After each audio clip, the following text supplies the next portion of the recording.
Greetings, everybody. Welcome back to Estoril in Portugal. It is time for the continuation of the next battle in the Porsche Carrera Cup Brasil and Porsche Sprint Challenge Brasil.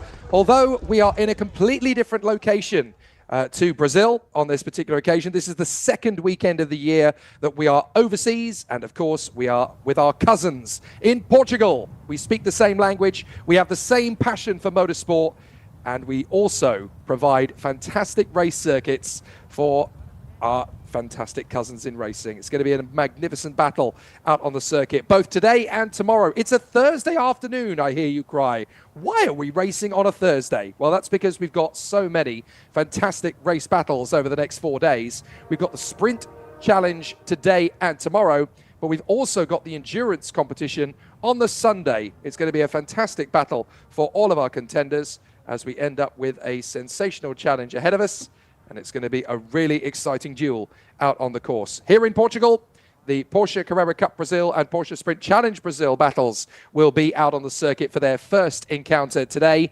Marcel Müller bagging yet another pole position in qualifying this morning ahead of Christian Hahn, Antonella Bassani and Tiago Vivacqua. It's going to be a fabulous battle from them. In the sport category, we have Lino Perez at the front from 8th position on the grid ahead of Miguel Mariotti and Marcos Regadas. And then we have Leonardo Sanchez and Bruno Campos leading the way in the rookies competition. Eduardo Minossi and Marco Pisani will be giving chase. Silvio Modestoni unfortunately had his time disallowed, and so he will have to start this race from the back of the grid. Dramatic when you consider that for race 2 tomorrow, he'll be starting from pole position, having gone almost a second quicker than anybody else. A really exciting contrast of fortunes then up and down the length and breadth of the grid. And we get to see some truly exceptional battles out on this circuit once again. The Porsche Brigade of both Brazil and Portugal are out in force here for this incredible week. And I do mean week because it's longer than just a weekend on this occasion.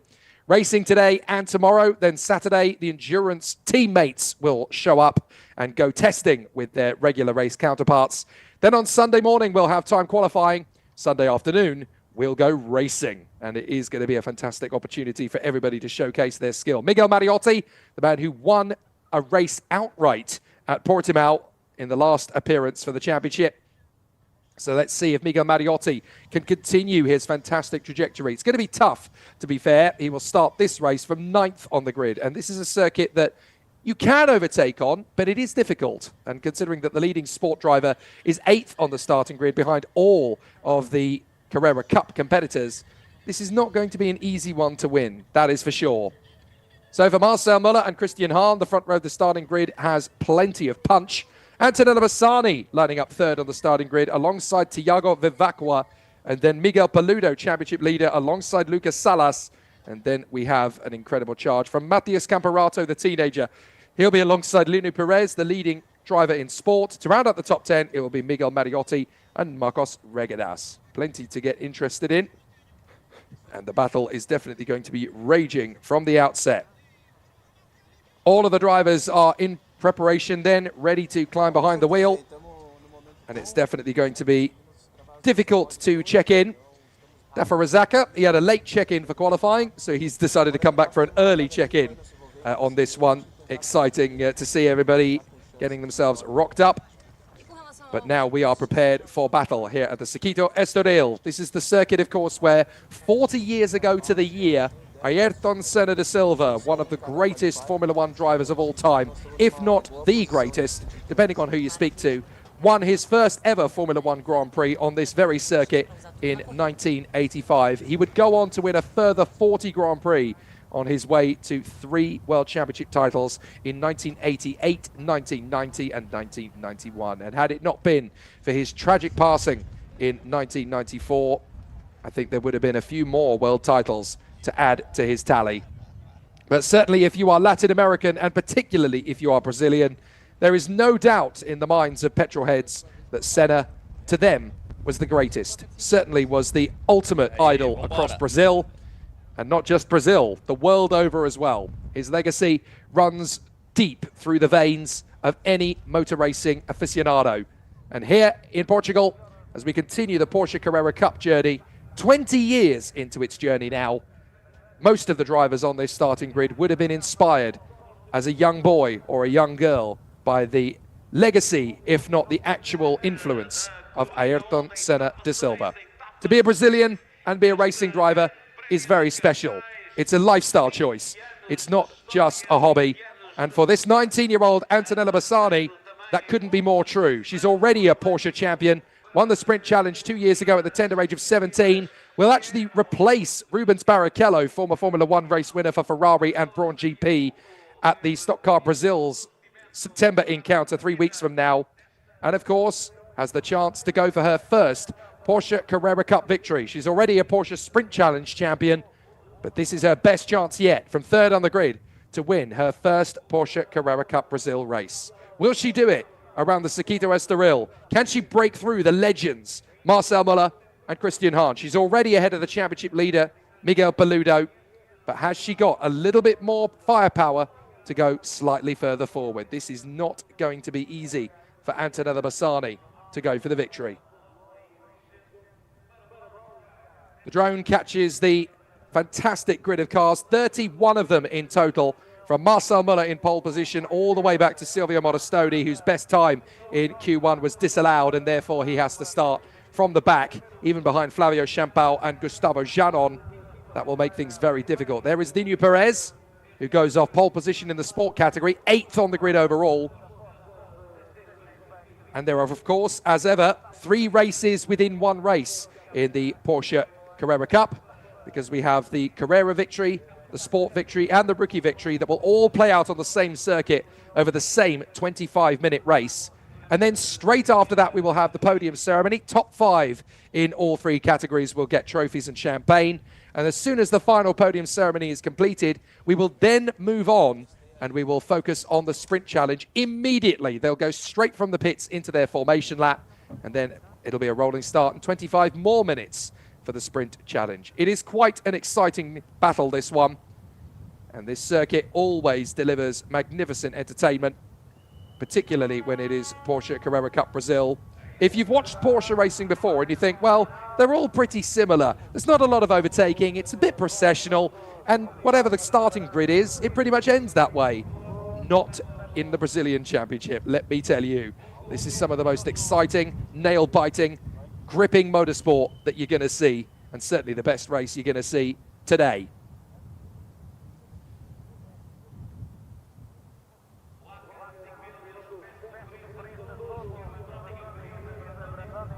The Andalusian sky reflecting over this fantastic circuit that has provided so many magnificent motor races since it opened in the 1970s. Fantastic race circuit this, and it really has delivered magnificent motorsport. It's crowned a champion in Formula One, of course, as well, back in 1984, when Niki Lauda won his 3rd and final World Championship title on this very circuit. It was the home of Formula One from 1984 until 1996. It's been in operation since 1972, and it's going to give us a magnificent race. The Autodromo Fernando Pérez de Silva, an absolutely fantastic race circuit, named, of course, after the businesswoman who was the president of the Grupo Grau Para, a conglomerate that focused on real estate, hotel management, tourism, construction, and marble. The circuit was renamed in her honor more recently. And of course, her family, amongst many of its achievements, contributed to the building of this magnificent race circuit. She passed away in Rio de Janeiro 5 years ago at the age of 93. A fantastic woman with so much magnificent influence to European commerce, industry, and leisure. And it was no surprise, really, when the race circuit was renamed in her honor.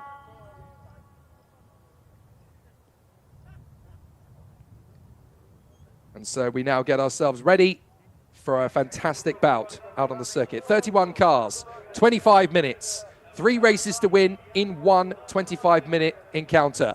The Carrera Cup, the sport, and rookie categories, all playing out on the same bit of racetrack at the same time. Into the car gets Matthias Camperato. Belt up, suit up, and charge. Onboard camera in the cockpit for Silvio Moristoni. 31st and last. It'll be a very tough race for him to win from the back of the grid, but he only has to get ahead of his rookie colleagues to take maximum championship points. Linu Perez, 8th on the grid, pole position in the sport category. He's got the likes of Miguel Mariotti, Marcos Regadas, Christian Moore, and Israel Salman right in behind him.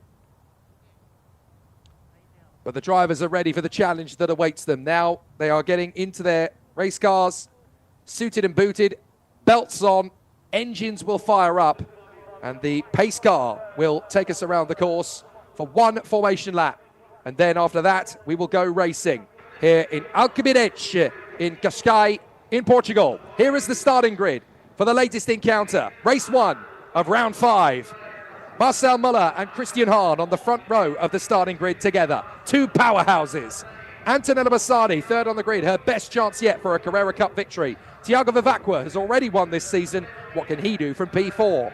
5th on the grid for the championship leader, Miguel Paludo, the legend of our sport, alongside Lucas Salas, who would love a podium here in Portugal.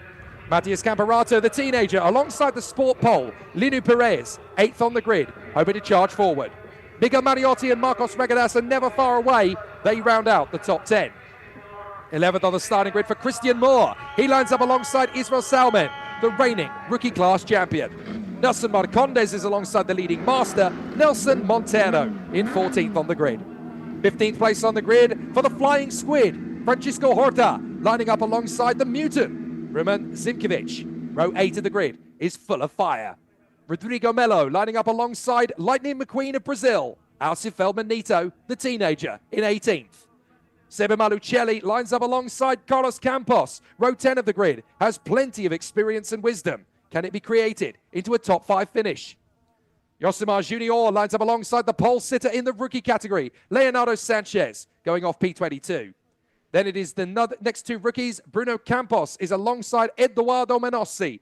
It'll be interesting to see if they can hang on to a podium position. Marco Billi lining up 25th on the grid after a spin in Q2. He lines up beside Marco Pisani in the leopard print, number 12. Vanier Pontes lines up alongside Eric Santos, two men who want to get a podium in the rookie category. Then it is Flavio Champao who lines up alongside Gustavo Janon on the penultimate row, the starting grid. And at the back, after a time disallowed in qualifying, it's Silvio Moristoni. Can he charge through from the back to the front in the rookie class? So the drivers set off on their formation lap, and this is going to be a very difficult race to win. It's the hottest part of the day, and this circuit will definitely give us an amazing bout. 53 years ago, this phenomenal race circuit opened, almost to the month, 17th of June, 1972. It's hosted World Superbikes, Formula One, the Grand Prix Motorcycle World Championships, European Le Mans, DTM, World Touring Cars, FIA GT, International GT Open, and of course, Porsche Cup Brasil. On board with the pole sitter, Marcel Muller, looking for another victory this year. He's only had one so far this season, which doesn't quite seem possible for the reigning champion. Linu Perez, pole position in the sport category ahead of Miguel Mariotti and Marcos Regadas. Plenty of battles set to be got over in this race. Let's not forget the lady in 3rd position on the grid, Antonella Bassani, in the Mobile 1 car. She's never won a Porsche Carrera Cup race. She's won several times in the Sprint Challenge. She even became the champion in 2023 at just 17. 2 years later, she has her best chance yet of taking a victory in Carrera Cup Brasil. If she does, she'll be the first woman ever to win at the pinnacle of Porsche Brasil. Drivers getting themselves wound up and warmed up the tyres and brakes to temperature. They've got to be on song by the time they get to turn 1. Last year, when we were here at Estoril, it was a lot greasier, a lot murkier, a lot gloomier, with very overcast grey clouds, and it meant that getting tyres up to temperature was almost impossible. So now the cars are ready, in position. The safety car pulls away from the pack, but they will go around for a second formation lap, it appears. Now that might be due to the fact that we obviously had a little bit of an issue at the end of the qualifying session earlier on. Here are our onboard cameras. Marcel Muller on the left, Silvio Modestoni in the middle, and on the roll cage with Linu Perez. Silvio Modestoni on your screens, having to start this race from the back of the grid after having his best time in qualifying disallowed. It meant that he could only get a 1 minute 42.294 time on the board. Both he and Gustavo Janon, I believe, were put to the back of the grid. So that means that the actual slowest time from qualifying should have been for Flavio Champal. But obviously, the change to the format means that Janon and Moristoni will go from the back of the grid. But that just means there's quite a couple of decent drivers out there who will try and charge their way forward. Apologies there, and a slight frog in the throat.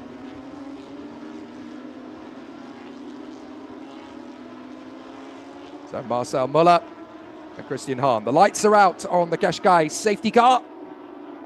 So that means we are going to go racing here at Estoril for the first of 4 races in the Porsche Sprint paddock, because we've got one today, then another straight after for the Sprint Challenge, and then we'll do it all again tomorrow morning. The competitors are ready for an exciting bout. And this is not a race circuit that you can muck around on. It really does bite back if you're not kind to it. You've got to tame this circuit. It looks conventional, a bit like Catalunya in Barcelona in Spain. But this place has a really mean attitude to it. If you get some of these slower apexes wrong, we saw in qualifying today, it's very easy to lose the back end of this car. As Marcel Muller lines up toe-to-toe with Christian Hahn. Spare a thought for Miguel Paludo in P5 of the grid. It's going to be interesting to see what he can do if he stays out of trouble, and it's still looking good for the championship. Linu Perez wants to get into the heart of the vanguard of the battle, and so too do the likes of Leonardo Sanchez, Bruno Campos and Eduardo Menossi in the rookie category. Silvio Modestoni, the number 2 car, will be charging through from the back, and we are about to go racing for the first of 4 races this week here in Estoril. Round 5, race 1 of Porsche Carrera Cup Brasil here at Estoril Circuit is underway. Now let's race at Estoril. And door to door, into the first corner, Marcel Muller and Christian Hahn. Miguel Paludo trying to get up alongside Antonella Bassani. She's boxed in. It's contact, and Vivacqua's gone around in turn 1. Tiago Vivacqua is pitched into a spin. Bassani's back down the order as she tries to recover. She's made it through in P6 behind Campeonato and Lucas Salas as side by side. Paludo fighting his way through to the inside, neck and neck with Christian Hahn. As into turn 5 they go, Muller leads the way. Hahn is in second. Paludo trying to run right round the outside of Christian Hahn, and Hahn slams the door in Miguel Paludo's face as they charge onto the back straight. So a very roughhouse start here at Estoril for the first of our races. Campeonato trying to shake off the attentions of Lucas Salas, and Antonella Bassani is trying to get rid of Linu Perez, the leader in sport, right behind her. Not the best of starts then for Bassani, as she got in a rock and a hard place there between, I believe, Lucas Salas and Tiago Vivacqua. But certainly it was Vivacqua that spun off originally. There is Alcifel Benito. And there's a spin up, that's Linu Perez. Linu Perez in the Grand 7 car. He's tangled there with the 199 of Nelson Marcondes. Oh no, my apologies. It's the 21, that's Miguel Mariotti. So Mariotti has tangled with Marcondes. And there's big damage, as you can see, to Tiago Vivacqua. No race victory in race 1 for him. After being pitched around into a spin at the first corner, it's already drama here at Estoril. And so we battle away. Down to the first corner we go. Muller, Hahn, Paludo, Campeonato trying to shake off Marcos Regadas, who leads in sport. Regadas round the outside of Campeonato, who was hesitating under braking, and Regadas gets the move round the outside of Campeonato. Beautifully done by Marcos Regadas. That is one heck of an overtake from Regadas, who moves into P4 now ahead of Campeonato. Bassani, Pires, Moore, Horta and Campos. Wow, fascinating situation then for the contenders. as through they go once again. So, very good work indeed then on the back straight as Campeonato is hustling the 17 of Marcos Regadas, and that's Thiago Vivacqua with a puncture on the right rear. He can't get back to the pits. That's going to give us a safety car for sure. Oh, well, that's another car spun out. That is the 33, that's Bruno Campos. He was fighting for the victory in sport. So, all over the circuit, we've got Flotsam and Jetsam. Surely, we've got to go safety car, because we've got Thiago Vivacqua stopped out in the chicane. There he is, he's right in the middle of the road. What's going on? We're still racing here at Estoril. Thiago Vivacqua's car is abandoned. Safety car, there we go. Oh, maybe a few seconds too late, and that's another car destroyed. The right rear again for Bruno Campos. We've got so much to dissect here. Well, very difficult then for the contenders. And look, that's a struggle to even get going again for Bruno Campos. I wouldn't try. If I were you, mate, I'd just leave it where it is, because that's a car with a puncture. You can't see it from there, of course. But the safety car catches the race leaders. What a messy start here at Estoril. Let's look at it again from above. The lights go out, and it's Antonello Bassani who's at the centre of it all. Peludo charging forward. There's Peludo making the bid on the inside of Bassani. Vivacqua's caught on the outside, and it's Vivacqua that's pushed into a spin. Now, that's an interesting one. I wonder if Miguel Peludo is actually going to be under investigation here, because look at his start. He gets a terrific launch ahead of Bassani, gets alongside. Vivacqua is to her left. Oh, now Vivacqua turns across there on Bassani by the look of it. So actually, I think the officials will look at that and essentially assess that Vivacqua was kind of the architect of his own demise there. There was another car in the wars there with him. I think that might have been Nelson Marcondes. And that's the incident, obviously, that pitched Mariotti and Marcondes off the road. So no, there was another car off at the start as well then. That must have been Lucas Salas that spun off with him. Wow, lots of Flotsam and Jetsam all around the circuit. There is Thiago Vivacqua out of the car, and oh well, that's what happens when you try and recover a car with a puncture. It's all gone wrong for Bruno Campos, and now he's stationary in the middle of the road as well. What a bizarre start here at Estoril. So this is a very difficult situation indeed then for our contenders. Well, the safety car is going to be out for at least one more lap. At least there's no pit stop in this one. Plenty of pit stops, of course, in the endurance. We'll talk about that more at length when we get to it. So let's try and take stock of the situation where we are now then under safety car. Marcel Muller still leads ahead of Christian Hahn. Miguel Peludo up to third after a cracking start. Marcos Regadas and Matthias Campeonato were able to get ahead of Antonella Bassani in all that melee. So sadly, she's down to P6. And there goes her best chance all weekend, best chance all season of winning a Porsche Carrera Cup race outright. It's going to be so hard to do from P6. Linu Perez is now P7, second in the sport category ahead of Christian Moore. Rounding out the top 10 are Francisco Horta and Carlos Campos. P11 is Nelson Monteiro.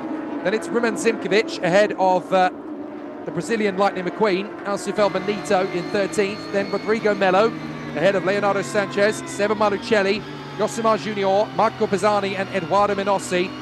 So Sanchez is the leader in rookie ahead of Pisani. That's amazing. And Eduardo Menossi in third. And they're all inside the top 20. 20th is Gustavo Janon, who started 30th, so he's worked his way through. Israel Salman with a very bad start. I wonder if he was one of the drivers caught up at the initial conflagration, because he's now only 21st.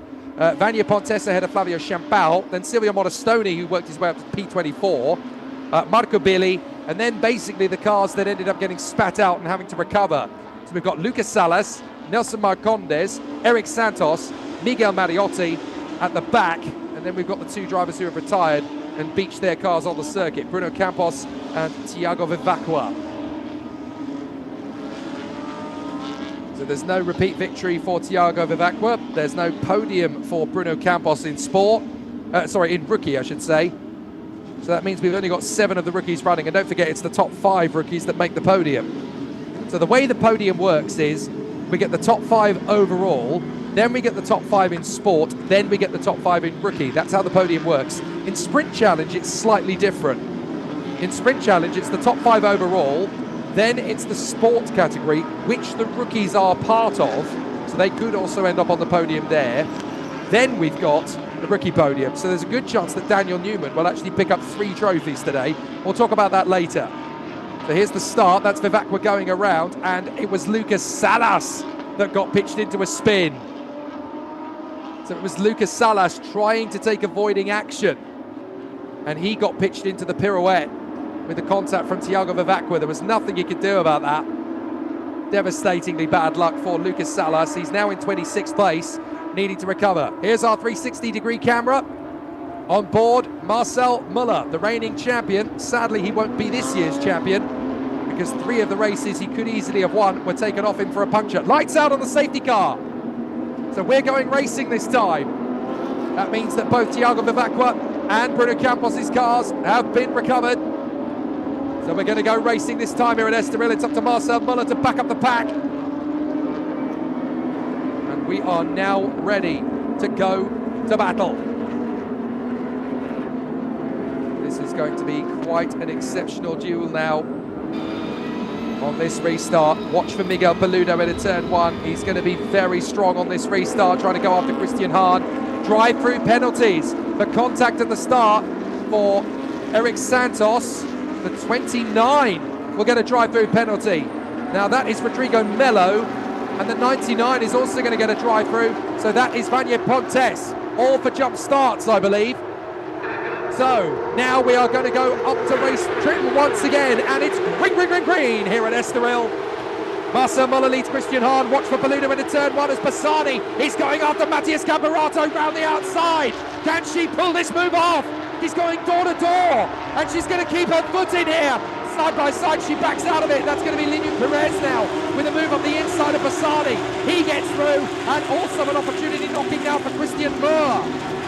Now, Christian Moore and Antonella Bassani race wheel to wheel with each other in the sprint challenge. They know each other's tricks, and Bassani is not going to let Christian Moore have it. Good defence from Bassani. She only loses 1 place then. Has a bit of a trip up there for Marcos Regadas. He kicks up the grass. That could be the chance for Matthias Camperato to get on his tail. But Regadas has bigger fish to fry. He's going after the championship leader. He's on Miguel Paludo's spoiler. Christian Hahn is all over the back of Marcel Muller as well. This is going to be a terrific duel as Christian Hahn really works his magic up behind Marcel Muller, the race leader. 2x2 hurrah then. Muller and Hahn, Paludo and Regadas, Camperato and Bassani. I thought Christian Hahn was going to go for the ultimate send in the chicane and hairpin there. Goodness me, that would have been a mighty overtake if Christian Hahn had pulled that one off. But look at how much he's intimidating Marcel Muller. The Farben Puncturer's car is really under pressure here from the plough machine off the Parabolica, and Christian Hahn really has got his back to the ropes here. This is fascinating stuff. So back on the power, Marcel Muller being hunted down by Christian Hahn as they get to the first corner. This will be interesting as taking the drive-through penalty then. It's a harsh moment in this race, but it's a penalty nonetheless for Rodrigo Melo. So he has to serve the drive-through. Eric Santos and Vanier Pontes will do likewise. And it looks like there is an investigation into the incident between Antonella Bassani and Thiago Vivacqua. I'm not entirely sure how they'll rule on it, but from what I could see, it looked to me as though Vivacqua essentially turned across on Bassani too early into the corner. So that could be, well, that's my view of this situation. That's how I saw it, but the officials will have a lot more information at their fingertips as Lucas Salas has pitted in as well, and that's because of damage to his car. So Salas, who obviously had damage after that contact at turn 1 with Thiago Vivacqua. Now Christian Hahn's made a mistake somewhere. Miguel Paludo's all over him now. Miguel Paludo has caught up to Christian Hahn. Paludo putting pressure on Christian Hahn. That's going to need to put him on the tail once again of Marcel Muller.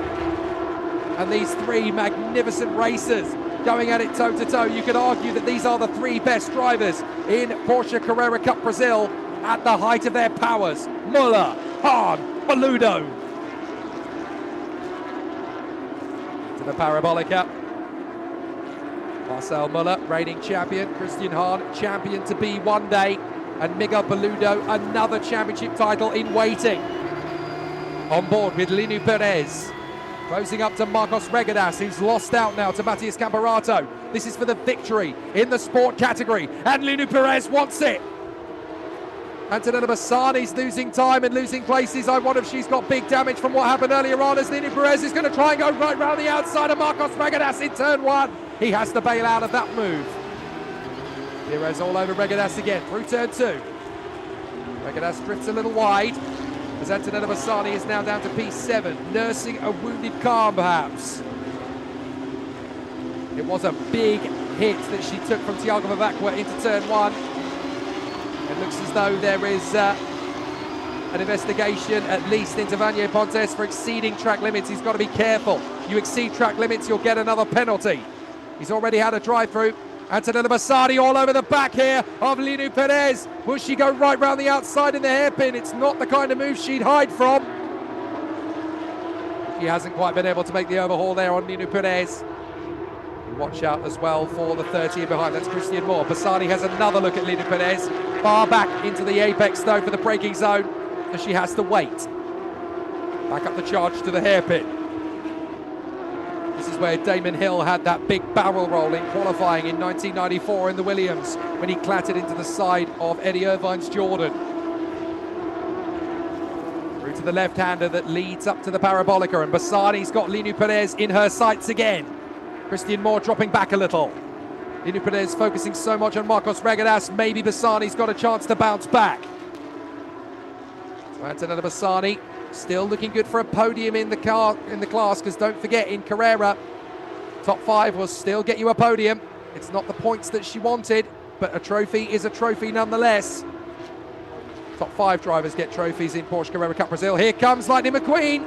Alci Feldman-Nito on the inside line there and gets the move on Nelson Montero. That puts him up into 12th place. So a good bit of driving there from young Alci Feldman-Nito, who is the son of Alci Feldman. Very good work at the moment then. Still putting in a decent charge up at the sharp end. Lots to do, but he wants to make the top 10. And at the moment, Alci Feldman-Nito is 8th in sport. That's not going to be good enough for a trophy, so he wants more. Very good battle so far. A really exciting challenge so far from our drivers, and there's a little bit more to do.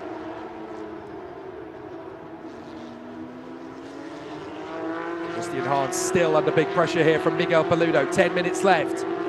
And Marcel Muller is really starting to get into his peak run at the moment, pulling away from the other drivers. There he is, Christian Hahn ahead of Miguel Paludo and Matias Camparato. What a comeback for the teenager. The reigning F4 Brazil champion is now hunting down the trio out front. What if Camparato could pull off a move on Miguel Paludo? Out of the hairpin, Camparato looking threatening behind Paludo as Bassani chases after Linu Perez again.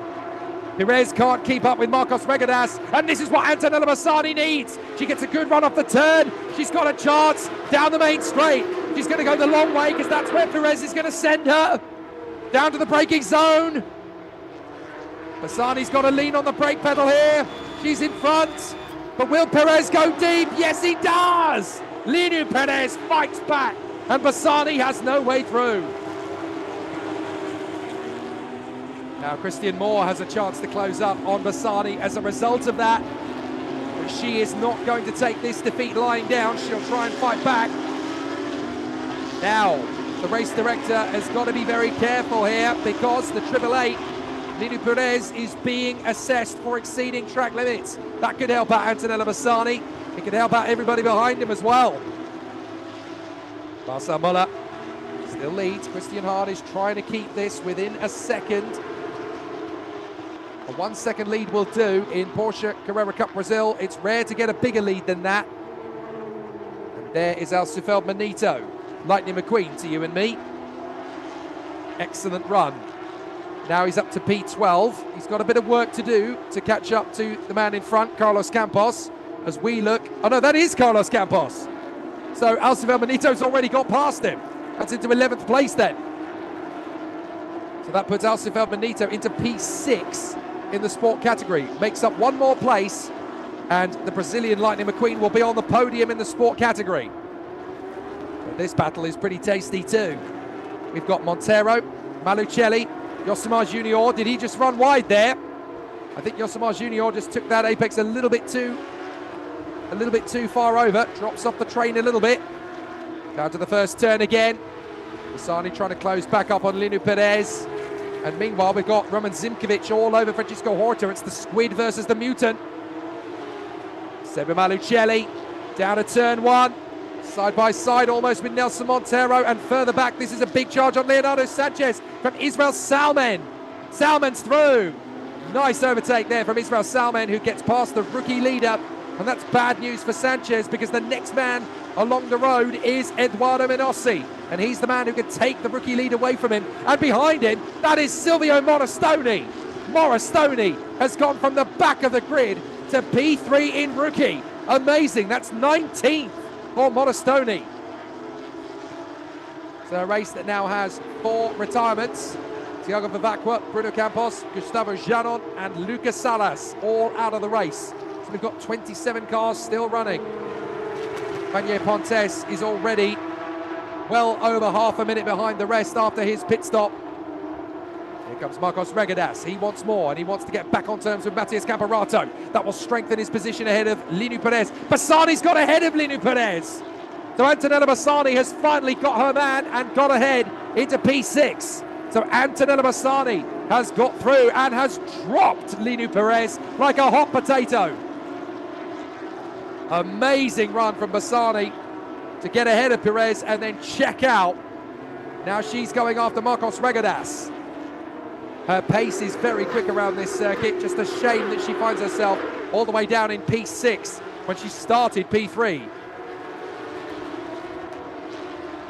Marcel Muller, Christian Hahn, and Miguel Peludo. 1, 2 and 3. The best 3 drivers in this championship in 2025. You could argue there's plenty of talent to go up to them, but Marcel Muller's really kicking on a pace now. He's galloping away from the rest of the field, unleashing that incredible horsepower from these amazing cars. But we've been here before in 2025. Marcel Muller led at race 1 at Velocita and puncture, game over. He led at round 2 at Velocita, bang, puncture, game over again. He led at round 3 at Interlagos, bang, puncture. Lightning literally struck 3 weekends in a row while leading. Finally in round 4 he got the victory he's been waiting for all year. But this is round 5, it's not done yet. Excluded by the look of it, that's the 38. So that is an exclusion. Wow, okay, so that's the 38, Eric Santos, excluded for ignoring his drive-through penalty. Well, that does not happen every day in motorsport. Eric Santos was one of the trio who was awarded his drive-through penalty, of course. The others were, of course, Vanier Pontes and Rodrigo Melo. They served it. Eric Santos did not. Now, he could argue, I don't deserve a drive-through penalty, so I'm not taking it. But you can't take the rule book into your own hands. You've got to comply with the officials and then debate it afterwards. You can't just say, well, I'm going to stubbornly stay out. There are no moral victories in motorsport. You've just got to go out there and do the job and obey the rules. Antonella Bassani closing right up now on Marcos Regadas. Top 5 is potential. And a 5-second penalty goes the way of the 99. That is Vanier Pontes at the back, and that's for exceeding track limits. That will do nothing to him because he's already dead last. Right, here we go. Squid versus Mutant. 2 incredible car liveries. Francisco Horta versus Ruben Simkovic, and look who's joining the party. Amazing. It's the Squid, the Mutant, and Lightning McQueen. A big dive on the inside line. Wow, Ruben Simkovic had to bail out of that one. Watch out, boys. Here comes the battle. Antonella Bassani has dropped Linu Perez and is now going after Marcos Regadas. She's found her confidence again, the 19-year-old who will be replacing Rubens Barrichello in Stock Car Brazil next month. That shows you just how strong her pedigree as a driver is. But the results don't necessarily tell you the whole story. She was a 17-year-old sprint challenge champion. There's not many racing drivers who can say that, never mind women. Absolutely amazing talent. And if there's ever going to be a Brazilian woman who will win Le Mans, it's going to be this lady here, Antonella Bassani, with such a big future. Look at her pushing Marcos Regadas to the limits out of the Parabolica. And she's all over him like a bad habit out of the final turn, like an angry wasp at a picnic. Come on, get out of the way. 2 minutes to go. And there's not a lot Marcos Regadas can do here except defend. Down to turn 1. She's got to wait. Pick your moment, pick your battle, wait for the opportunity. She goes slow in, fast out of turn 1. That's really smart from Antonella Bassani. Now closing up on Regadas, who defends again to the inside line. Bassani's going to get a faster run off the turn. This is exactly what Antonella Bassani wants. She wants Marcos Regadas sweating. Big challenge down the back straight. Lots of fans for Antonella Bassani on the stream. I want to see this lady win, says Derek Imler. She may not win the race, but she could win the battle. And Marcos Regadas has got to be careful because he's currently sitting in first place in the sport category. He can't afford to throw away the win by battling too eagerly with Bassani, especially if it all goes pear-shaped. And Bassani wants P5. She wants the championship points. So would you concede the position on the road if it means you can keep the victory? That's the debate that Marcos Regadas needs to have with himself now. Oh, Lino Perez has got a 5-second penalty. Lino Perez, 5-second penalty for exceeding track limits. That's the man second in sport. That means that Moore and Horter and Rosinkovic are likely to get ahead of him now. Well, depending on how big the battle between Horter and Simkovic is on the final lap with Alcifel Benito, we go into the final lap. And look at Bassani now, hunting down Marcos Regadas to turn 1. Regadas is going to send her the long way round. Does she bite? She does. Waits for it. Regadas takes the slower inside line. Bassani rolls off the power, gets back onto it again as they come off turn 1. Waiting for the mistake from Regadas through turn 2. They both drift wide. Regadas wider. Bassani's going for the more conventional approach. Regadas is being hungry on defence. Patience is a virtue. Just keep that in the back of your mind. As Marcel Muller looks like he's got this race. That's Menossi! Eduardo Menossi, second in the rookie category in a turn 1. Spins it around. And that's going to benefit Silvio Monostoni as through goes the 11 of Flavio Champao. It's all gone wrong for Eduardo Menossi on the final lap. 2 laps to go, I'm told, sorry. Because, of course, it's 25 minutes plus 1 lap. So Regadas is still hungry. Look at the wash on the brakes as he goes through. Let's look at the replay. This is what happens. Oh, Moristoni's going to hit him. Well, that could cost Menossi. But it's not only cost Menossi, it could cost Moristoni as well. Marcel Muller, however, out in front. No worries at all for the man who could have been king in 2025 had the tyres stayed the same shape they started the race at in round 1 at Velocita, round 2 at Velocita, and round 3 at Interlagos. 3 wins down the drain. It could have been such a different story in 2025 for Marcel Muller. He's now just got to make the best of it. Meanwhile, Bassani side by side with Regadas, and she's going to get there first. But will Regadas yield in turn 1? No, he won't. He goes long. So Bassani's going to bounce back on the exit. Oh, masterful from Bassani. She's there. Fantastic from Antonella Bassani. That's what we're talking about. That's why this girl is on a one-way mission to the Le Mans 24 hours, 1 day. If you don't believe before, you believe now. What a legend. 19 years of age, going up against drivers more than 10 years her senior in some cases, and she's making mincemeat of them. What a shame the start didn't go so well, because if it had, she could have been in the fight for the victory. But here comes Marcel Muller. 1.4 seconds in front of Christian Hahn. Surely, this time, he's going to get the victory he deserves. It was robbed from him in round 1, round 2, and round 3 with punctures. He got it together in round 4. Surely this time, he could make it happen. Out of the final couple of corners comes Marcel Müller. The championship will not be his in 2025, but at least he can salvage some pride from it. Christian Hahn will be second, and the champion in waiting, Miguel Paludo, will be third. But it's a fantastic victory from Lights the Flag. Marcel Müller takes his second win of the season. Christian Hahn in second, and Miguel Paludo bags another podium in third. And that's what it means to the Farben Petrus boys and girls. Fantastic win. Marcel Müller, it's not just joy, it's relief. Fantastic race from Marcel Müller. Christian Hahn in a fabulous P2. Great drive from him. Third from Miguel Paludo. Fourth from Matthias Camperato. And the fastest lap of the race from Antonella Bassani on the last lap, despite overtaking Marcos Regadas. That is the kind of talent she is. What a performance. Absolutely terrific race from start to finish. Marcos Regadas yields to Antonella Bassani, but he doesn't sacrifice the win in sport in the process. Well done to Marcos Regadas. He takes the class victory, and deservedly so. Very good effort there indeed.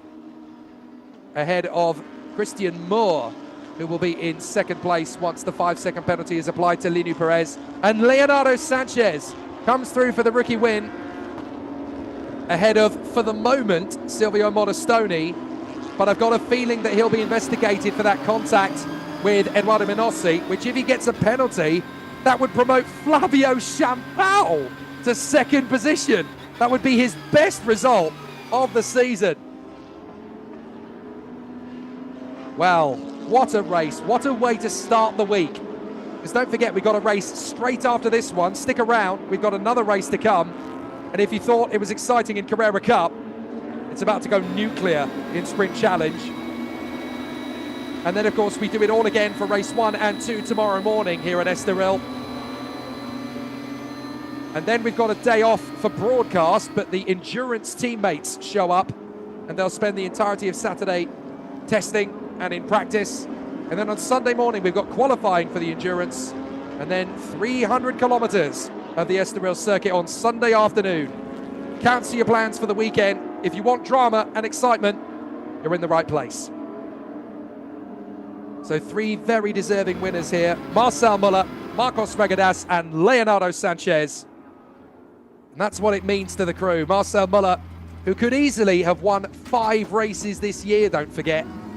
This is only win number 2. But it means so much after the misery of the start of the season.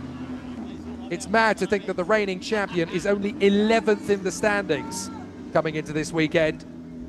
But he gets the win that he and the crew deserve for the second time this year. It was Marcel Müller and Miguel Mariotti who took the spoils last time out in Portimao. A beautiful victory there for Marcos Regadas. It almost got a right because he almost got caught up in the battle with Antonella Bassani, but he let her go. And she bounced forward to come through to 5th position and the fastest lap of the race. And I do believe that's her first fastest lap in Porsche Carrera Cup Brasil. Sprint Challenge champion in the past, of course, but that is a different series, which you're about to see. Because as soon as the podium ceremony finishes, we're going to go racing again. But just when you think, oh, well, that race is over, off to go do something else. Oh, no, you don't. Sit right where you are.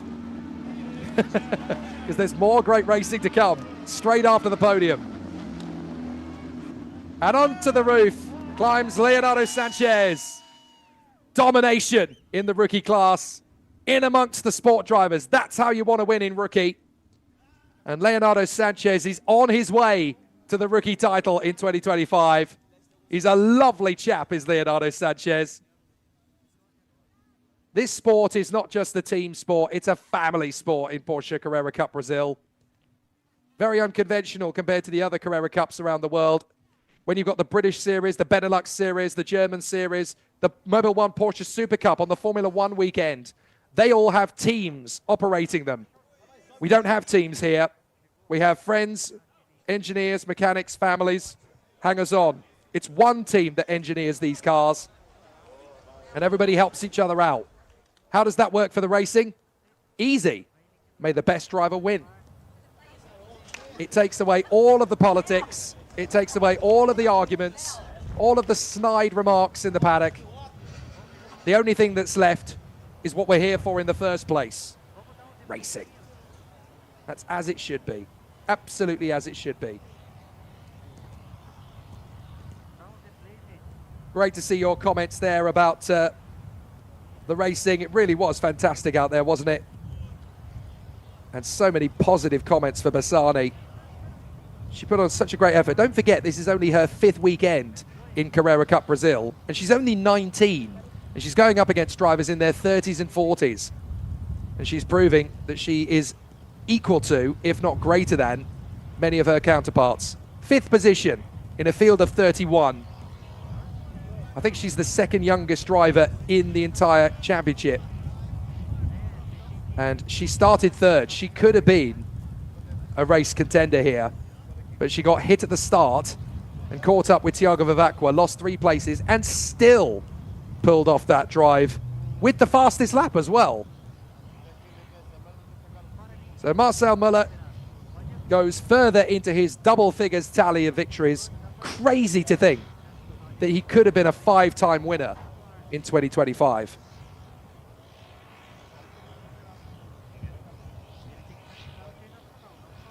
It's a crime to the motorsport gods that it's only 2 wins for Marcel Müller in 2025. It should have been 5 because he was leading all 3 races in the first race of the opening 3 rounds at Velocita again, and Interlagos.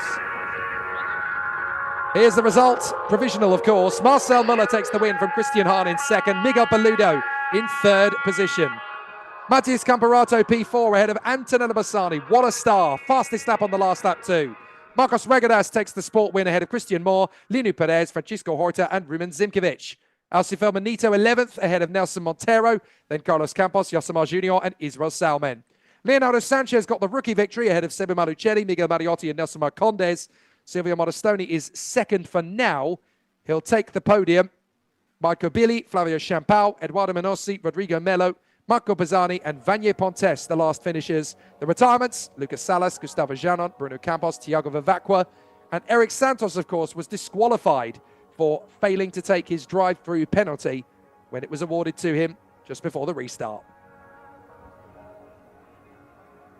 What an extraordinary opening race. You're going to see the best bits of it. Imagine how differently things could have gone for Antonella Bassani if into turn 1. There she is in the middle, sandwiched between Paludo and Vivacqua. Bang! Vivacqua goes around. Bassani gets boxed in, loses 3 places.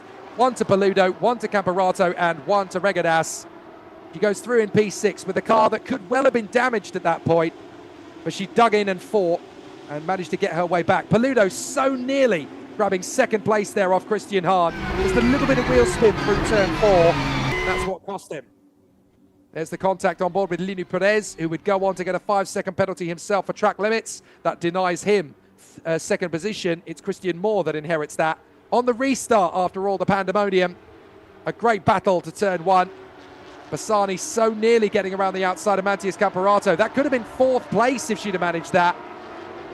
But instead, she ended up having to go to battle with Linu Perez. Lost ground to him, then fought her way back ahead at first Linu Perez and then Marcos Regadas, as Marcel Müller just watched it all unfold in his rearview mirror.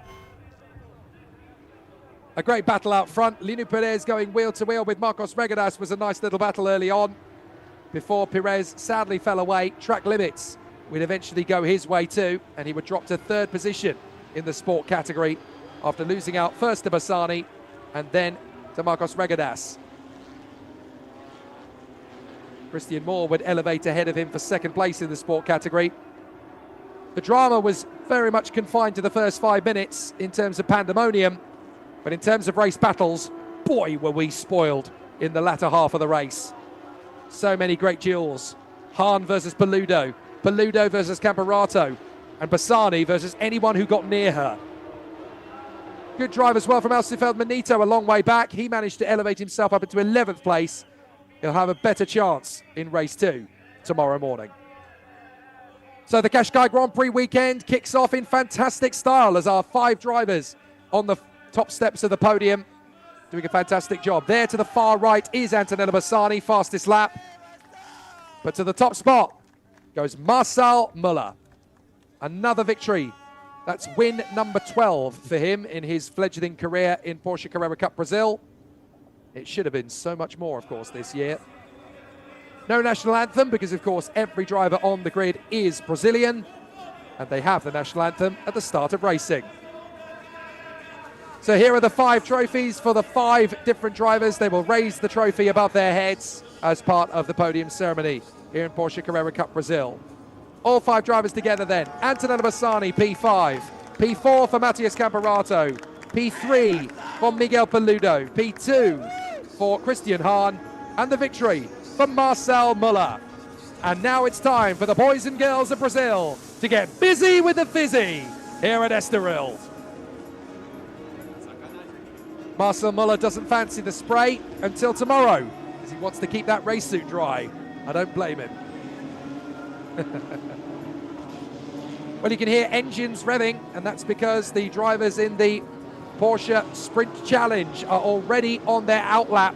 They will do an outlap and then a formation lap, and they will get started. Don't worry, you won't miss a moment of that race, because as soon as these podiums are wrapped up, we'll head straight trackside. And get this, we've got the 3 class leaders in the top 3 positions on the starting grid. That does not happen every day. So Marcel Müller counters to victory number 12 in his Porsche Carrera Cup Brasil career. Although based on what's happened this year, it could have been win number 15. And that would, of course, put him not only into the fight for the championship lead, it would have put him into the lead of the championship. But scenes of joy and relief at the Fabian Petrus crew. Here come the 5 drivers to the podium in the sport category. A fabulous battle all the way. And it is, in fact, a fascinating end to the battle there. Nice little bum slap there as on the way to the podium goes Lini Perez, who obviously joins in after Christian Moore after his 5-second penalty is applied. And onto the top step of the podium. It looks like Alcy Feldman-Nito has had a penalty handed to him. And that's what drops him to 11th place. It could have been 9th, of course, but he misses out on the podium this time. Lightning McQueen will get another chance of that tomorrow. But the 5 drivers in P5, Roman Zimkovic. In P4, Francisco Horta. In P3, Lino Perez. In P2, Christian Moore. And on the top step of the podium, Marcos Regadas. So any driver that gets involved in the champagne ceremony will obviously have to wash their overalls overnight, because they've got a race to do again tomorrow morning. An interesting and intriguing battle, of course, in the sport category, as Marcos Regadas had a lot of hard work to shake off Antonella Bassani through the race. Couldn't really focus on the win. Had to focus on defending against Bassani. Eventually, he decided, well, she's got me, she's alongside me. I'd better let her go or we're going to have an accident. After some fantastic racing from Antonella Bassani, the 19-year-old who bagged the fastest lap of the race overall on the last lap as well. Magnificent effort and certainly won the fans on the live stream over. Derek Imler pointing out, it really was, I don't care who wins the race, it would just be cool to see the female win out. And in terms of the battle, she certainly did. Finally, from the Carrera Cup race, the rookie podium, the top 5 drivers that make their way to the rostrum on the rookie podium. And a very cheeky sip of the battle, a cheeky sip out of the bottle for Eduardo Manossi.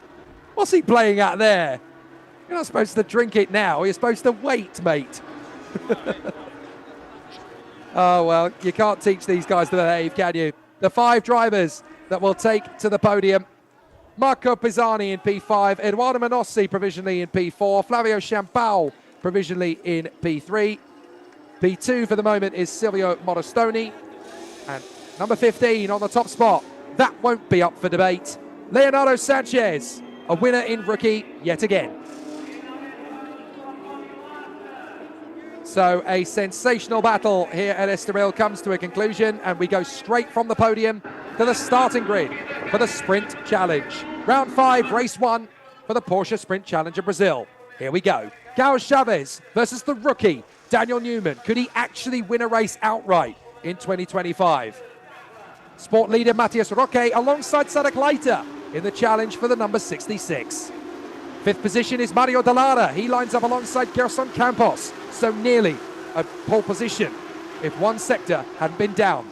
Jose Morenito lines up alongside Cecilia de Bello, a former teammate of Antonella Bassani in endurance.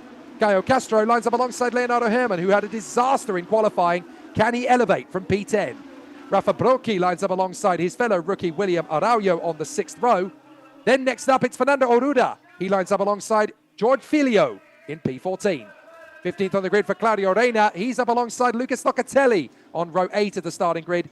Then Luis Souza beside Rafael Bernardes, who had thrills and spills in qualifying in both Q1 and Q2. Marcinson Marquez lines up alongside the new face on the grid, Fabian Tarabarelli. Next up, it's Andrei Gajinski, continuing his return to the championship alongside Claudio Chimiao. And at the very back of the grid, in 23rd position, it is the ever-improving Ricardo Zilberman.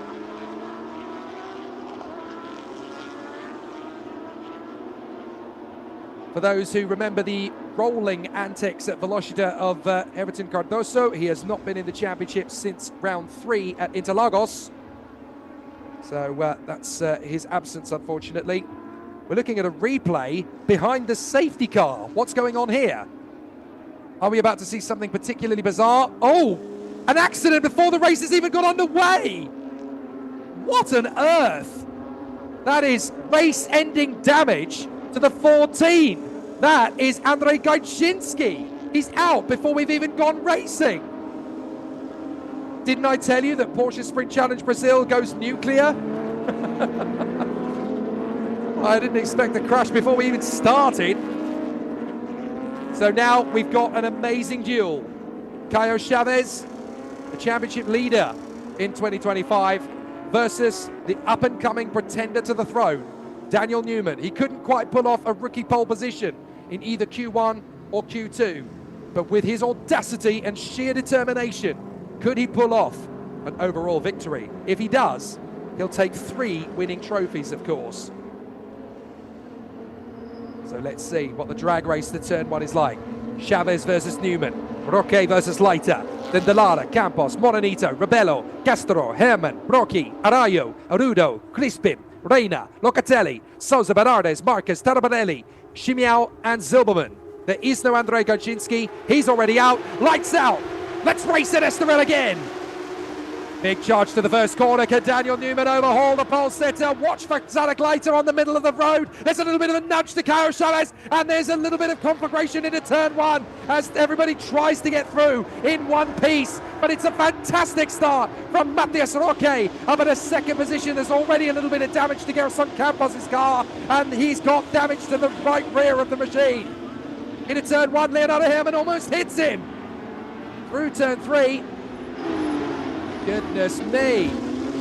Daniel Newman has not had the start he wanted. He's already got pressure from the other fast lady in this championship, Cecilia Rebello. So Daniel Newman is already down to P5. Cecilia de Bello getting an amazing start. She's already up into P6 from 8th on the grid, but it looks like she's got damage to the rear spoiler. That's a very long braking zone there for the 45 of Jose Morenito, trying to go right round the outside of Caio Castro. But they just about get through without argy-bargy. Through they go again. Braking zone, continuing to push forward. Jose Morenito chasing after Castro. But out in front, it is still Caio Chavez. Roque is having a good run in 2nd, but it looks like there's already some battles further back. Those drivers were prepared to take a move into the hairpin by the look of it. We may need a replay or two there. Certainly for the moment, Caio Chavez is doing what he needed to. He's taken the lead, and look at the gap he's got over Matthias Roque already. That's astonishing. That's after 1 lap of racing. Caio Chavez is a 2.5 seconds clear already. Roque 2nd. Leiter is third, then Newman, Dallara, Campos, Herman, and Cecilia de Bello is down to 8th. I wonder if she's got damage. On the inside, late charge on Newman. That was Mario Dallara going for the move, and Leonardo Herman's got big damage. Oh, comes off everywhere. Off the road and back onto the course again from Rafa Brocchi, and there's absolute carnage. Leonardo Herman's car is crabbing. What is going on at Estoril? This is going to be a safety car without any doubt at all. That was the 77 of Mario Dallara diving in on Daniel Newman and not managing to get the overtake. But there's carnage everywhere. That's Claudio Reina off at turn 2. Oh, this is going to be a safety car for definite. What is happening? That's William Araujo. And there is Leonardo Herman. Goodness me, he looks like he's gone in the ring with Rocky Marciano. Safety car. Not at all surprised. What chaos. Look at Leonardo Herman's car. Well, he's doing an audition for Tokyo Drift without even turning the wheel. So let's have a look at how that all happened. At the start, the lights go out and we're green, green, green, but down to the pit wall. Very interesting off the start there from the hard-charging Caio Castro, getting close to the pit wall. But then it was almost 4 wide into turn 1. There was some contact, but everybody just about kept their foot in and stayed out of trouble. It was that 2 when it all really kicked off. So here's the move from Dallara on Newman. Meanwhile, what on earth is that overtake? No wonder there's big accident there. Rafa Brocchi tries to avoid Herman, who got completely sideswiped by William Araujo, who just missed his braking completely. Watch again from above, into turn 1. Here comes Araujo. Sorry, mate. Bang! That was big. That was a hefty impact into the side of Leonardo Herman. And there was another incident as a result of that one.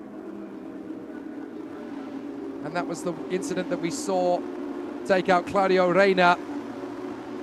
Oh my word, there's bits of Porsche all over the circuit now. Here's a replay on board from Jose Morenito. He saw it happen. Bang! See you, boys. Oh, that was very nasty. That's a big impact as well for Leonardo Herman in his right side door. He'll probably still be feeling the impact of that one. So Claudio Reina is trying to push his car back behind the marshal post. Well, this is really tricky as the drivers try and work their way through. So Caio Chavez now has his lead completely washed away. A really exciting situation for our drivers. And a very exciting run. Come to a pause for the moment then for Caio Chavez, as now Matthias Roque and Sadek Leiter are going to be close to him on the restart. Watch out as well for Daniel Newman on this restart. He's going to be very eager to get back up the order in P4. 5th place is Mario Dallara as we go on board with Caio Chavez and Jose Morenito. So let's look at the order because we've got several cars out of the race now. Rafa Brocchi, Leonardo Herman, William Araujo, Claudio Reina, Andrei Gojinski, all out. So the order is Caio Chavez leading, Matthias Roque in 2nd, from Sadek Leiter in 3rd, Daniel Newman, Mario Dallara, Gerson Campos, Cecilia Rebello is back up into 7th place. Good for her ahead of Caio Castro. Then Jose Morenito, our cameraman, alongside Lucas Locatelli in P10. Marcus Marquez is 11th. George Filio in 12th ahead of Fabian Tarborelli. So he's stayed out of trouble. Luis Souza, 14th ahead of Claudio Chimiao, Rafael Bernardes, Fernando Oruda and Ricardo Zilberman. But I think we're going to have maybe 1, possibly 2 more laps behind this safety car because there's enough flotsam and jetsam to keep the marshals busy for a fortnight. Caio Chavez pretty much with the only car on the grid now that doesn't have some form of damage because nobody got near him at the start of that race.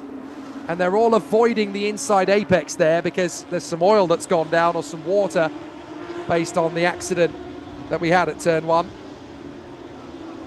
But we've seen this time and time again. Just because you're leading under a safety car does not mean you've got a win in your pocket. All it takes is for one driver to decide, I want this win more than you.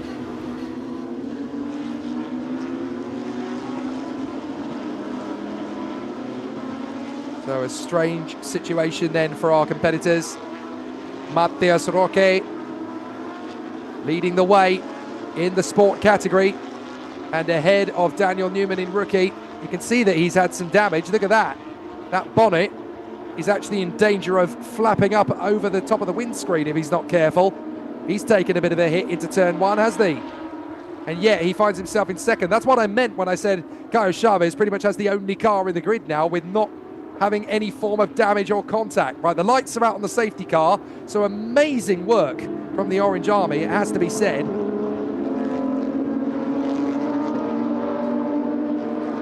A fantastic situation for Caio Chaves off the restart.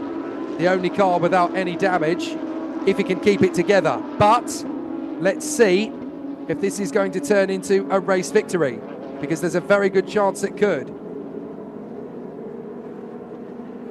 Let's see how this safety car peels off and leaves it to Chaves and Roque. Chaves wants to put his foot down. The pace car is still there though. So I think he's going to have to wait because he's not quite up to race speed, but the safety car is still there on track. This could be a fascinating restart as Josimon Anito is going to join an unbelievable train down at turn one. This is going to be one of the best restarts of the season. Look at Matthias Roque closing up to Caio Chaves as we go green, green, green, green here at Estoril. And Roque's got him on the breakaway round the far side. Chaves is going to have to defend into turn one. He's got the slower line. He's missed his braking. Oh, big contact into turn one. It's carnage again. And Roque's going to take the lead from turn two. In the middle of all of that, Matthias Roque hits the front ahead of Caio Chaves. But there's absolute chaos further back. We're going to have to see it again. But here's the move. Chaves was defending too hard into turn one. And suddenly, bang! Another car misses its braking completely. Two separate incidents there because Sadek Leiter was pitched into a spin as well. Sadek Leiter was going wheel to wheel there with Gerson Campos into turn one, I believe. No, Campos got caught up with Castro and the 77 of Delara. Delara spins around. Castro's gone into the walls. Sadek Leiter was pitched into a spin there by Daniel Newman, I believe. Well, absolute chaos, and that is the treble four. That's Marcos Marquez. He's the one who missed his braking. Gerson Campos is out of the race.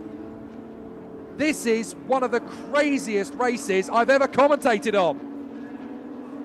And we're only 10 minutes in. We've still got another 15.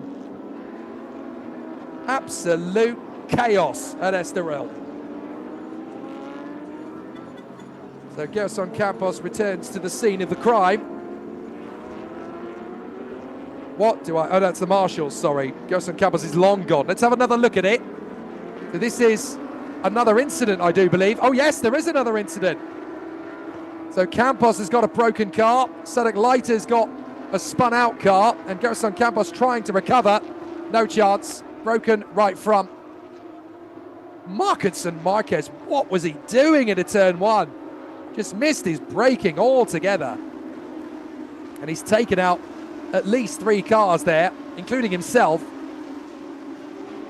Gerson Campos can't quite believe it. What do I have to do to get some luck in 2025? Minding his own business, battling into turn one, and bang, he's out. So I'm not sure about Sadek Leiter or Mario Delara. They're at the back of the field, but they are still circulating. But certainly we've lost Gerson Campos and Marcos Marquez now. They join Broki, Herman, Araujo, Reina and Goczynski on the sidelines. What an insane race this is so far. And now we've got a new leader. His name, Matthias Roque. So this could be an absolute nail-biter. What did I say? What did I say at the end of the Carrera Cup? I said to you, well, if you thought the Carrera Cup was good, wait for the sprint challenge. We were right. Absolute chaos. Bucks County, out in Pennsylvania, our fan on YouTube is saying, I'm watching a demolition derby. You're not wrong. Definitely becoming a very tricky race, this one. On one of the best circuits in Europe, it has to be said, of course, the Circuito Estoril. Used to be a Formula One venue, of course, from 1984 all the way to 1996. Hosted the Portuguese Grand Prix. It saw a champion be crowned in Niki Lauda in 1984, that famous finale when he beat his teammate at McLaren, Alain Prost, by a mere half a point. It is still the closest championship finish in Formula One history. And then a year later, of course, it was the ultimate victory for Ayrton Senna da Silva, the first of his Formula One career. There is the other lady in the pack, Cecilia Rebelo, and for all the drama, she now finds herself third place in the sport category behind the race leader outright, Matheus Roque, and second place, Jose Morenito. So Cecilia Rebelo looks like she's going to get her first Sprint Challenge podium of the season because she's fifth on the road. So not only is Antonella Bassani looking likely to get a podium, but it looks like Rebelo is too. Oh, Sadaglaiter's got too much damage. Look at that. There's no way that car is making the finish. So Sadaglaiter is going to limp back to the pits and retirement. Here we go again. Another fantastic restart as the safety car has dropped the hammer and Matheus Roque tries to get away from Chavez and Newman. We've got the sport leader, the challenge leader and the rookie leader as we go green, green, green, green once again at Estoril. Daniel Newman putting on the charge on Caio Chavez. Down to the first corner. Can Newman go round the outside in a second place? Chavez is having to hesitate. Newman gets back on the power, but he drops the car off the turn. This could be an opportunity for Jose Morenito to get ahead. Well, that's the cleanest start we've seen so far. Jose Morenito gets it wrong, and Cecilia Rebelo is going to get up the inside. She's there, into P4. Fantastic. Cecilia Rebelo goes through as Luis Souza picks up a drive-through penalty for a start infringement. But Cecilia Rebelo now goes into fourth position. She took a victory in Formula 4 Brazil last year. Now she's battling at the front end of the field in Porsche Sprint Challenge Brazil. Look at the three leaders as they went through. Oh, big damage there to Caio Castro as he tries to go long round the outside of Lucas Locatelli. And Lucas Locatelli has to run for it. Look at Roque, he's really struggling to keep Caio Chavez behind him. Chavez is putting all the pressure in the world on Matheus Roque. Can they keep this running for 10 minutes? Will the other members of the field let him? That's the big question. Big challenge from Matheus Roque. Big mistake from Chavez. Daniel Newman, the rookie leader, is now all over him. So this is going to be an interesting challenge. Big run wide there from Daniel Newman. You're not going to win a race like that, Dan. Gets back into position, though, as Cecilia Rebelo is trying to drop Jose Morenito. This is the race of the season for Cecilia Rebelo. Stay out of trouble, and you can think pink all the way to the podium. Excellent race again now in Sprint Challenge as they battle their way further forward. So, Roque. Oh, and there's an investigation for exceeding track limits for the 54. That's Caio Chavez. That's the man who's second place, don't forget. Big damage into the first corner, potentially coming if we're not careful. Big dueling going on here between Bernardes and Delara. But at the moment, they're just trying to keep it together behind Luis Souza, who has that penalty. So Bernardes trying to get around the outside of Luis Souza. But Caio Chavez is under investigation for track limits. He's the man currently in second place, and he could be a race winner. But investigation for track limits never ends well. Look at the wreck of a car that is left in the hands of Mario Delara after his pitch around at turn 1. The car is flailing in pieces around this circuit as Delara is struggling to find his way through. Chavez back to the front as we battle Roque versus Chavez. Newman and Rebelo are all in the mix. Goodness me, the kind of race we're having here. Cecilia Rebelo needs to keep her eyes on stalks. She might get a top 3. She might even get a win the way this is going. Fastest lap of the race now comes from Matheus Roque. 1:44.8. He's got damage as well. Look at the front bonnet of his car as Caio Chavez is trying not to incur the wrath of the stewards on track limits. He's got to be careful. But Caio Chavez ahead of Newman, ahead of Rebelo, Morenito, Castro, Locatelli, Filio and Fabian Tarabanelli. Fabian Tarabanelli on his debut is running in P9. Can you believe it? Down to the first corner. Still going well for Matias Roque, but how hard is he going to have to defend? We're on board with Caio Chavez through turn 1. Oh, Cecilio Rebello! Ooh. Cecilio Rebello off at turn 1 from 4th position. It was going so well for Cecilio Rebello. What happened? And there's more damage. That's Jose Morenito. Oh my goodness. Just more and more drama every single lap. So Jose Morenito and Cecilio Rebello are gone. And those are the two drivers that were battling for second in the class, and that's the 177 off. That's Lucas Locatelli. They are dropping like flies in an Australian bar. Wow, this is madness at Estoril. 7 minutes to go, and the safety car is back. Let's see what happened. Down to the first corner, we're on board with Jose Morenito. No, he missed his braking into the back of Cecilio Rebello. Oh dear, Jose. You have just made yourself public enemy number 1. Wow, Cecilio Rebello was having such a fantastic race, and it was looking like an absolute certain podium. That looks like a separate incident for Lucas Locatelli, who now finds himself down at the back. We're not going to have any finishers in this race at the moment. Remember Monaco 96? When only 3 cars actually finished? Well, we started with 23, and now we've only got, to my knowledge, 13 left. Jose Morenito desperately trying to get his damaged car going again. Come on! Come on! Well, he's got a left front puncture. That's the punishment for the accident with Cecilio Rebello, I guess. Rebello has got going again, by the way. But she's down to 12. That's no comfort. What an insane race. And there is a penalty of 5 seconds for Luis Souza for exceeding track limits. Now, he was under investigation, but so too was Caio Chavez. So, to my knowledge, we've now only got 13 runners, because Jose Morenito is almost certainly out of the race. Lucas Locatelli is out. We already know that he's beached. So I think we've only got 13 cars left. 10 retirements in 20 minutes. Gajinski, Reina, Araujo, Herman, Brocchi, Marquez, Campos, Leiter, Locatelli, and now Jose Morenito. Here it is again. Wallop. Sorry. Too late for sorry, mate. Jose Morenito nudges Cecilio Rebello out of a certain podium finish. That was her best race of the season too. And there is Lucas Locatelli walking away from the scene. Not a happy boy. Sadly, it looks as though there's not even going to be a sport trophy podium now for Cecilio Rebello, unless she can have the mother of all restarts. Well, the fastest lap of the race actually now belongs to Caio Castro with his battering ram of a 22 car. And he's now elevated to 4th place. Let's look at the order now that things have settled out again. Matias Roque leads, Caio Chavez 2nd from Dan Newman, Caio Castro, George Filio, Fernando Arruda.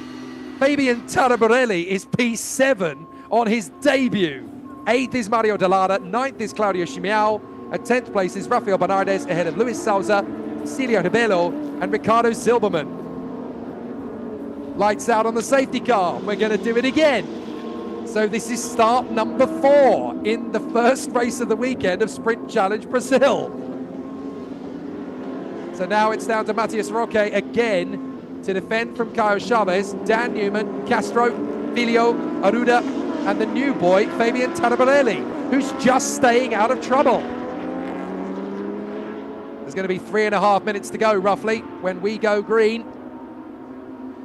Wait for it, Matthias. You've still got a safety car a few hundred meters in front of you. You've got to wait to drop this hammer. You've got to try and catch out your opponents. Wait, wait, wait. Waiting for the opportunity. He's back in the pack. Right, oh, he's gone for it. And this could be a perfect restart for Dan Newman, who's really gone on the tail of Caio Chavez. Down to the first corner. The 13 cars that remain go green, green, green, green at Estoril. Dan Newman's got Caio Chavez on the warpath. He's a whisker in front. Down to the braking zone. Chavez holds his nerve. No! And Castro assassinated from this race again. What is going on? Yet another missed braking zone in a turn one and a spin further back in the pack. There are going to be no cars left. Cecilio De Bello again involved with Claudio Chimiao. I cannot believe what I'm seeing. Rebello limps away. Castro is out. Chimiao is out. Safety car again. And surely we're going to finish this way. Right, hand on my heart. This is the absolute craziest motor race I have ever seen. And I have seen some humdingers in my time. Absolute madness. Poor Cecilio De Bello. Claudio Chimiao trying to get going again. Nothing doing. And out of the car gets an absolutely enraged Fernando Arruda. What was he doing at turn one? Missed his braking point completely. Either that or the brakes failed, but these brakes are very, very good in these Porsche Sprint Challenge cars. Cecilio De Bello desperately trying to salvage something from this, I'll say it, demolition derby. I'm starting to wonder if I'm actually at Estoril or whether I might be at Birmingham Wheels, wondering if we're going to go into a demolition derby mode at the checkered flag. Last man standing. Any takers? Chaos. Every single start has just been nothing short of chaos. Now the field are going to catch up to the safety car. If we only get one lap behind the safety car, we can have a green flag finish, but I doubt it. Now, an interesting question from our man in Bucks County, Pennsylvania. Are the brakes too cool at the end of the front straight? Well, it's a reasonable argument. We've had several cars skate off at turn one now with what appear to be brakes that aren't working, but they've not had any issues really at turn one throughout this race, as somehow Claudio Chimiao has worked his way out of the gravel trap. Sadly, not the case for everybody. Jose Monanito's made his way out. I thought he was out of the race, but he's not. He's back on the lead lap. Sadly, Dan Newman is out of the race by the look of it, as he has not come around, and that was a clear rookie victory for him. And Cecilio De Bello has got out of the car. What a shame for her. Well, we are going to have 9 cars left by my count. I cannot believe it. Time ticks down to 0. If we do go racing at the end of this lap, then we'll get 1 green flag lap. Time is up. So if we go racing at the end of this lap, we'll get 1 green flag lap, but I doubt it. We've only got 9 cars running, to my knowledge. Caio Chavez, Matthias Roque, George Filio in 3rd, Mario Dallara in 4th. Fabian Talabarelli is going to get a podium on his debut. 6th position, and the new rookie leader through all of that is Rafael Bernardes. 7th for Souza, 8th for Zilberman, 9th for Jose Monanito, and that's it. 23 cars started this race. We now have only 9. It's like a video game. Seriously, am I watching Porsche Sprint Challenge Brazil, or am I watching Micropro's Jeff Crammond's Grand Prix 2? Because genuinely, I have never seen a race in the 21st century with this much carnage.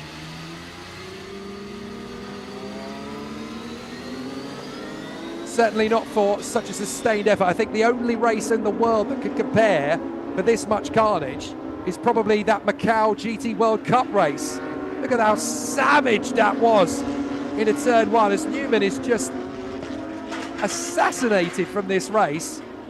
And look, Chavez got ahead of Roque in all of that. So we completely missed that. Chavez actually got ahead. The checkered flag is going out. And so Caio Chavez took the lead away from Matthias Roque, and he's going to win easily the craziest race in 20 years of Porsche Brazil. Chavez wins, Roque gets the sport victory, and Rafael Bernardes takes the win in rookie. What a race. Absolute mayhem. Well, there are quite a few bits of Porsche Carrera to pick up around the circuit. The marshals are going to be in overtime tonight, but Caio Chavez takes the victory after all.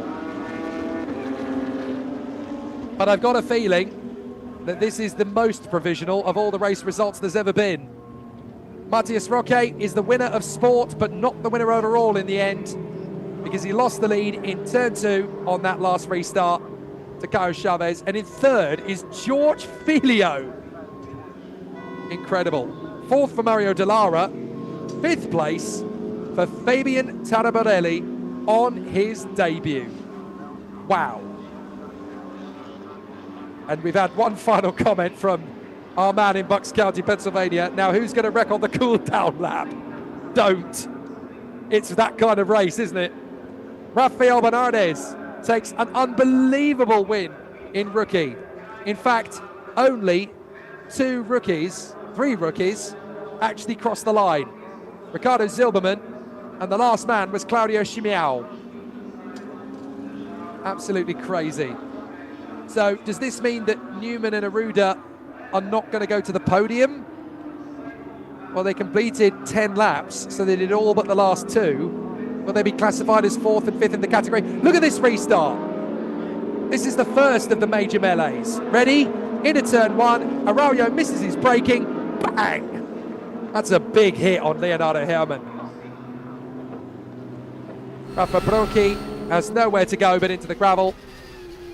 On board with Jose Morenito. You can just about see the ferocity of the impact there.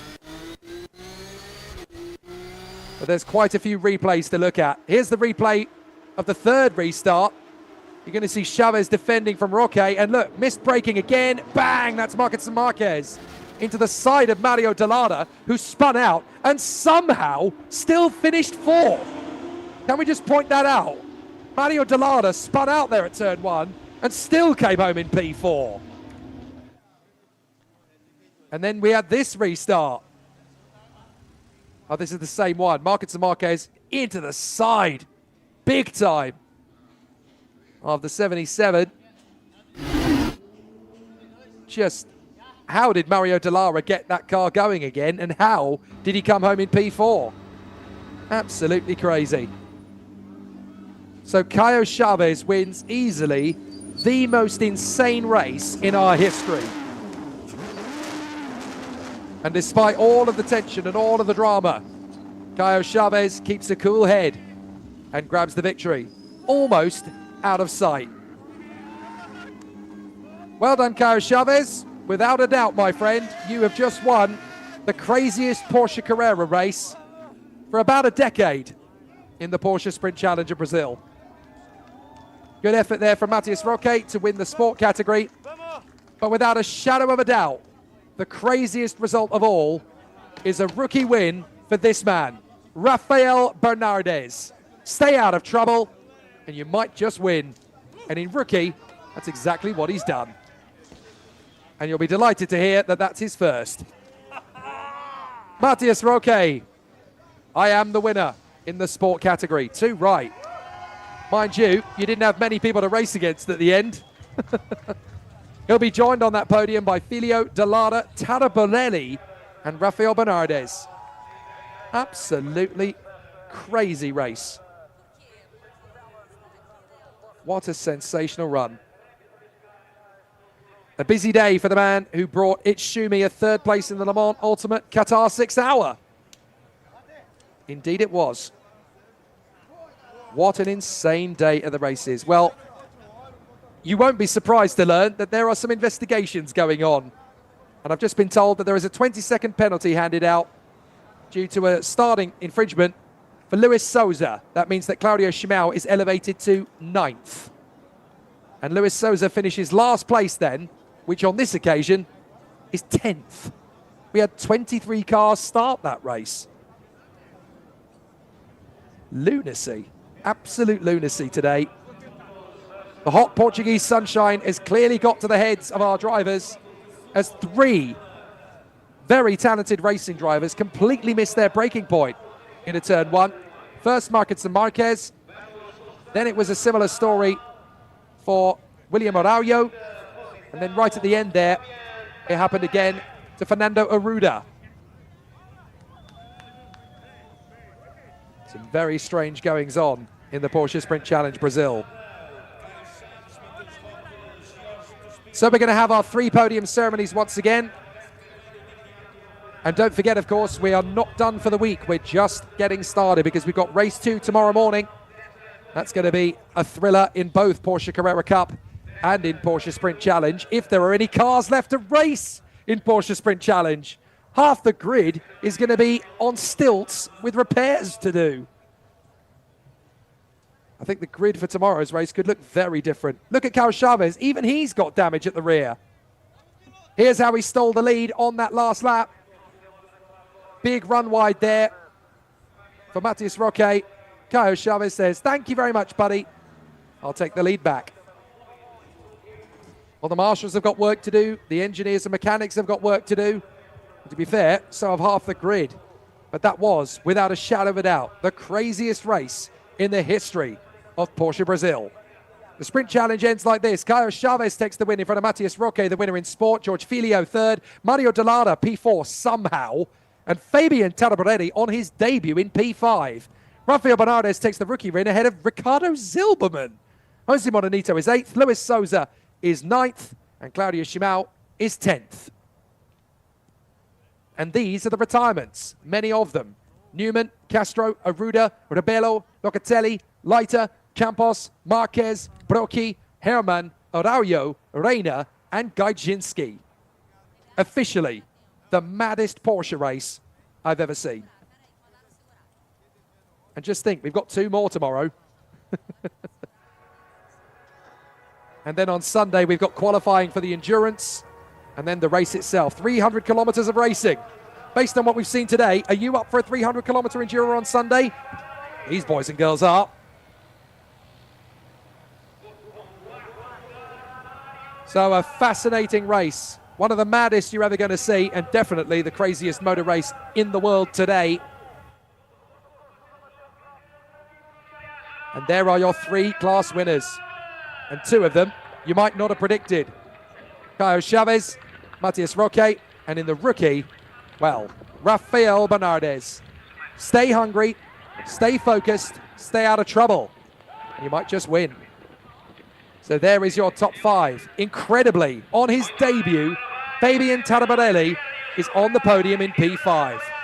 4th place for Mario Delara, 3rd place for young George Filio, 2nd for Matías Roque, and the winner, Carlos Chavez.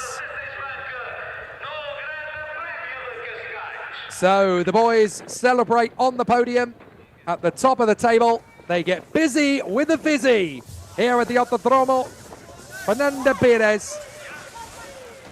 Excellent stuff. What a motor race.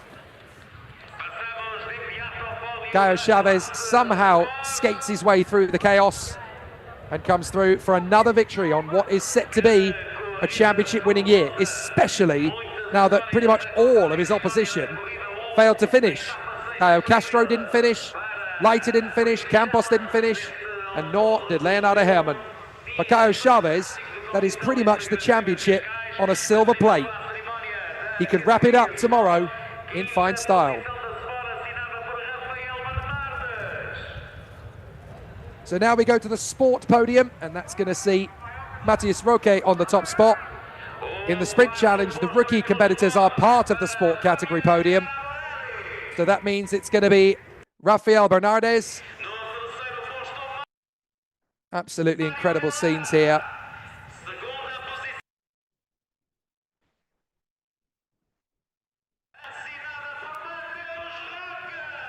So here come the contenders to the rostrum once again.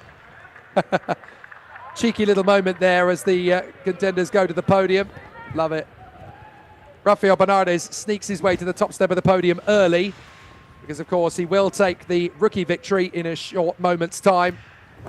So Rafael Bernardes, Fabian Taraborelli, Mario Delara, George Filio, and our race winner in sport, Matías Roque.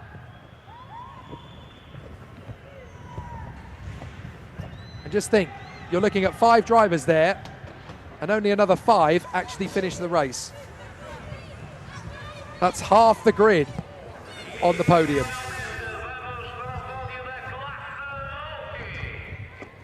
Well, that's definitely the craziest race I've seen all year. Probably the craziest race I've seen all decade. I've been commentating for 14 years, nearly 15. And I think that might just be the craziest race I've ever commentated on. Hard to think of one that's madder than that. But a great effort from Matthias Roque. Excellent effort and a very deserving sport victory. Now this should be interesting because we've got the rookie podium now. And to my knowledge, there's only going to be 3 men on it because there's only 3 rookie drivers that actually finished. Oh, it looks as though Daniel Newman and Fernando Arruda have found their way to the rostrum after all.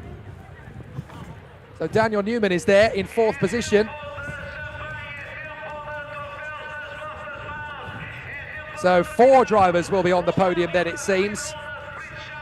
So Daniel Newman, P4, Claudio Chimiao, P3, Ricardo Zilberman, P2, and on the top step of the podium, Rafael Bernardes.